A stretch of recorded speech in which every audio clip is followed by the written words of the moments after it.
বন্ধুকে দংশন করে সর্বোচ্চ কি হবে? লোকটা মারা যাবে, কবরে চলে যাবে। কিন্তু জালালউদ্দিন তুমি বলতেছে কোন বন্ধু যদি খারাপ হয়, কি খারাপ হয়? বন্ধু যদি খারাপ হয়, ওই বন্ধু, এই বন্ধুর কারণে এই ব্যক্তি দুনিয়াতেও ঈমান হারা হতে পারে, আখিরাতেও জাহান্নামে যেতে পারে।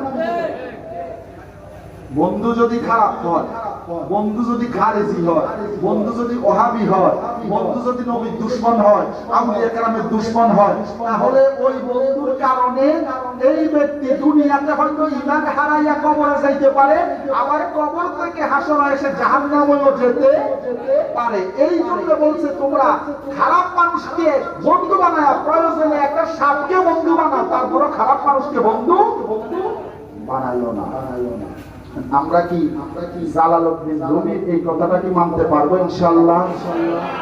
আমরা আল্লাহর ওলির দরবারে আসছি, আল্লাহর ওলির দরবারে আসছি।